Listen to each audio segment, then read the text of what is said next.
दोस्तों, बहुत समय पहले की बात है। उत्तरगिरी राज्य पर राजा वीरेंद्र सिंह का शासन था।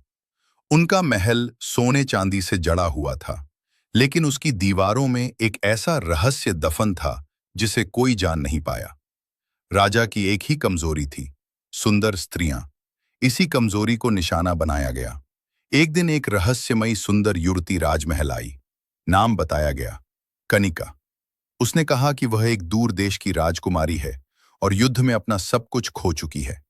उसकी सुंदरता ऐसी थी कि देखने वाला कुछ पल को सांस लेना भूल जाए, पर उसकी आंखों में एक अजीब सी ठंडक थी, जैसे वहां जीवन नहीं, कोई परछाई हो। राजा उस पर मोहित हो गया। उसने कनिका को अपने महल में स्थान दे दिया। कुछ ही दिनों में वह रानी जैसी सम्मानित होने लगी।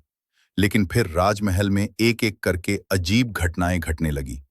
पहले मुख्यमंत्री की रहस्यमय मौत, फिर राजा के सबसे भरोसेमंद सैनिक की आत्महत्या।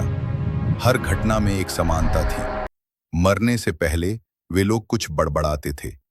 छाया, काली छाया, जो सांस रोकती है। राजकुमार अर्जुन, जो राजा का भतीजा था, इन मौतों से परेशान हो गया। उसे कनिका पर शक था। वह एक रात्रि चुपचाप उसके कक्ष में घुसा। वहां उसने जो देखा, उसकी आत्मा कांप उठी।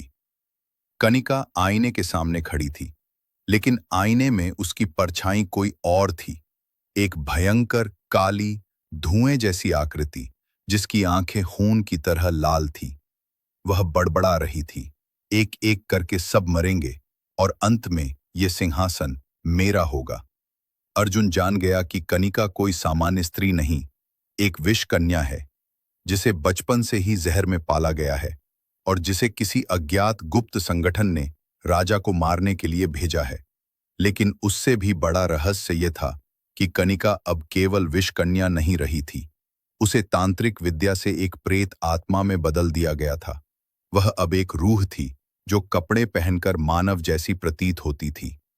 अर्जुन ने राजगुरु को बुलाया। उन्होंने बताया, यह काली साधना का हिस्सा है। एक मृत आत्मा को सुंदरता का चोला पहनाकर राज्य को नष्ट करने भेजा गया है। राजगुरु और अर्जुन ने मिलकर एक यज्ञ रचा। काया धुएं में बदलकर तड़पती हुई भस्म हो गई। राजा वीरेंद्र तब तक बीमार पड़ चुके थे, पर जीवन बच गया। उसके बाद महल में एक नियम बना, कोई भी बिना जांच के महल में नहीं आ सकता, चाहे वो कितनी भी सुंदर क्यों ना हो, क्योंकि सुंदरता के पीछे कई बार रूह छिपी होती है। और कनिका की रूह अब भी कभी कभी आईने में दिखती है, बस एक झलक और सन्नाटा। दोस्तों, स्टोरी पसंद आए हो तो सब्सक्राइब प्लीज।